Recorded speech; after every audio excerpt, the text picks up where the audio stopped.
হয় অৱশেষত অপেক্ষাৰ অন্ত পৰিছে আৰু অহা ৩ মাৰ্চত মুখ্যমন্ত্ৰী ডক্টৰ হিমন্ত বিশ্ব শৰ্মাই কাজিৰঙাৰ পৰ্যটনৰ নৱতম সংযোজন চৰকাৰী অৰ্কিড পাৰ্ক আনুষ্ঠানিকভাৱে মুকলি কৰিব। ইটোৰ পিছত সিটো উপহাৰ কাজিৰঙা পৰ্যটনলৈ আৰু ইয়াত হাজাৰৰ অধিক প্ৰজাতিৰ অৰ্কিড আছে আৰু এখন ফুলৰ পৃথিৱী আছে। দেখি বিদেশী পৰ্যটকে ইয়াত আহি সময় অতিবাহিত কৰিব পাৰিব। এই মুহূৰ্তত মোৰ এতিয়া আছে তদাৰক কৰি আছে স্থানীয় বিধায়ক তথা কৃষিমন্ত্ৰী অতুল বৰাই। আপুনি অৰ্কিড পাৰ্কৰ বা স্থানটো দেখিছে, কহৰাৰ মূল পইণ্টৰ গাতে লাগি আছে, য'ত ইয়াত কাষত টুৰিষ্ট লজবিলাক আছে, বেলেগ বেলেগ ডিপাৰ্টমেণ্টৰ লজ আছে, হোটেল আছে। আপুনি কোৱাৰ দৰে এইটো এটা নতুন সংযোজন কাজিৰঙা পৰ্যটনৰ ক্ষেত্ৰত। ইয়াত যথেষ্ট অৰ্কিড পাৰ্ক, এখন আন্তঃৰাষ্ট্ৰীয় মানদণ্ডৰ। আমাৰ ৰাজ্যখনত আপুনি বাদ দিয়ক, দেশৰ ভিতৰতে এখন চকুত লগা আৰু লেখত ল'বলগীয়া এখন অৰ্কিড পাৰ্ক ইয়াত হৈ উঠিল।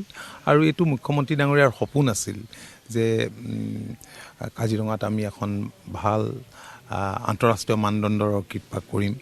আৰু এইটোৱে সাকাৰ ৰূপ পোৱাত অত্যন্ত আনন্দিত হৈছোঁ।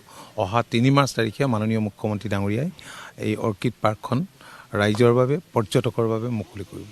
দেখি বিদেশী পৰ্যটকে সময় অতিবাহিত কৰিব পাৰিব, নিশ্চিতভাৱে পাৰিব। ইয়াত থলুৱা খাদ্যৰ সম্ভাৰো থাকিব আৰু লগতে নিজে বোৱা কটা কাপোৰ, স্থানীয় লোকে সাংস্কৃতিক অনুষ্ঠানো হ'ব। তেনেধৰণৰ বহুতখিনি সুবিধা আছে। মুখ্যমন্ত্ৰী ৩ মাৰ্চত কেইবাটাও কাৰ্যসূচী আছে বোকাখাটত। মুখ্যমন্ত্ৰী ডাঙৰীয়াৰ কেইবাটাও কাৰ্যসূচী আছে, বাকী কেইবাটাও ইয়াত প্ৰকল্প আছিল। তেখেতে আনুষ্ঠানিকভাৱে কেইটামান প্ৰকল্পৰ আধাৰশিলা কৰিব আৰু কিছুমান সম্পূৰ্ণ হোৱা প্ৰকল্প তেখেতে শুভ উদ্বোধন কৰিব।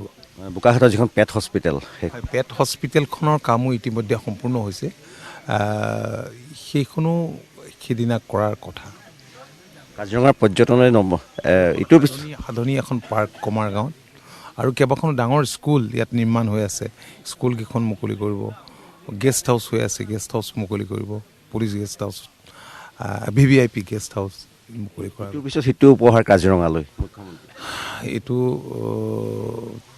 তাৰ বাবে আমি অত্যন্ত আনন্দিত আৰু বোকাখাটবাসী ৰাইজৰ হৈ মই তেখেতক আন্তৰিক ধন্যবাদ আৰু কৃতজ্ঞতা জনাইছোঁ। মাজতেতো দেশৰ মাননীয় প্ৰধানমন্ত্ৰীয়ে এলিভেটেড কৰিডৰ আধাৰশিলা কৰি গ'ল, আৰু হয়তো কিছুদিনৰ পিছতে প্ৰধানমন্ত্ৰী ডাঙৰীয়াই নুমলীগড়ৰ পৰা গহপুৰলৈ হোৱা যিটো টানেল, সেইটো মুকলি কৰিব, য'ত ৰেলৰ ট্ৰেকো আছে। এইবোৰতো কল্পনা কৰিব নোৱাৰা কথা আছিল, কংগ্ৰেছৰ দিনত ভাবিব নোৱাৰা ধৰণৰ কথা আছিল। সেয়াই আজি সম্ভৱ হৈছে। আৰু সেইকাৰণে আমি কৈ আহিছোঁ যে মাননীয় মুখ্যমন্ত্ৰী ডাঙৰীয়াৰ দূৰদৰ্শী নেতৃত্বত 5টা বছৰত ৰাজ্যখনক যি গতি দিছে, ৰাজ্যখনে যিটো গতি পালে, এতিয়াতো ৰিজাৰ্ভ বেংকে কৈছে যে দেশৰ ভিতৰতে দ্ৰুতগতিত অৰ্থনৈতিক দিশত এখন বিকশিত ৰাজ্য। মই ভাবোঁ যে ৰাইজে এই কথাবোৰ দেখিছে, শুনিছে, আৰু সেইমতে নিৰ্বাচনো আহিছে, সেইমতে ৰাইজে সিদ্ধান্ত ল'ব।